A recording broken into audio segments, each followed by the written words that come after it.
车窗玻璃的异响啊，大家先听一下这个声音。每一次开关玻璃啊，都会有这个滋比较尖锐的声音出来。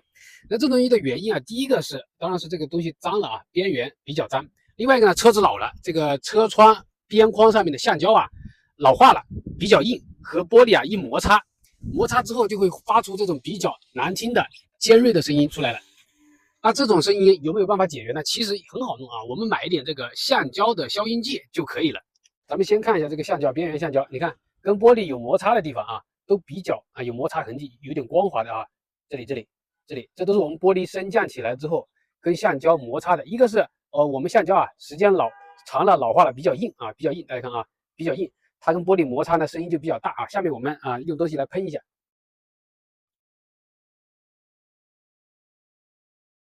不要一次喷太多啊，这东西多了也不行。我们把边缘涂上，然后这个边缘也是。我一个人操作啊，如果你有2个人操作，自己不用拍视频的时候啊，防止这个液体滴下去哈，不要滴到车上去。这个味道，说是其实闻起来是香味啊，但是时间闻长了，我就不喜欢车里有香水，香水瓶我都不放，闻着挺难受的啊。所以建议大家把这东西喷了之后要擦一擦，用纱布手套把边缘擦干净啊。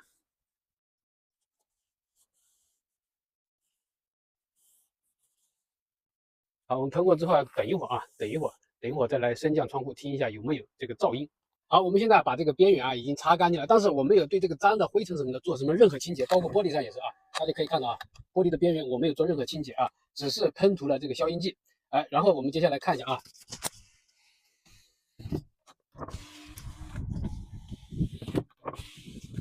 现在就是正常的玻璃开关的声音啊，虽然跟新车比，它这个玻璃开关的声音比较大，但是没有那种刺耳、干燥、刺耳的声音发出来了。我们都多听几遍。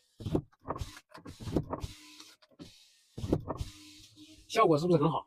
除了我们刚刚看到的这个车窗上面发出来这个吱嘎吱嘎的异响，也是因为橡胶老化摩擦造成的。另外一个呢，用的比较多的是我们摆臂球头上的胶套。如果你的车会发出那种嘎吱嘎吱的声音，注意啊，不是清脆的我们金属碰金属的那种，一般是球头坏了，比如说什么咚咚咚的那种声音啊，比较清脆的声音，喷这个是没有用的。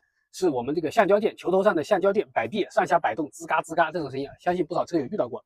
在你的胶套没有完全断裂之前，哎，开裂老化变硬，喷这个是有效的啊。像我们这个下摆臂胶套，如果它老化开裂了啊，可以在这个上面喷一点，有抑制效果。还有我们上摆臂在这上面啊，你看这个内部这个地方，它这种胶套如果老化橡胶发硬了，喷这个也是有抑制效果。还有什么呢？一些车型的减震主胶发硬了啊，它会发出噪音出来，喷这个也是有效果的。最后在我们底盘上，其实比较常见的是咱们这个平衡杆的胶套。老化之后啊，咱们在这上面啊喷涂上这种消音剂的话，它会有效抑制我们噪音的发生啊。前提都是我们的这个橡胶胶套这个不要完全烂掉。如果你的胶套都烂了裂开了，那只有把它更换了。你即使把它泡在这消音纸里面也没用啊，是不是？感谢大家耐心观看这期视频啊，把笔点关注点赞，下期我们接着看，谢谢大家。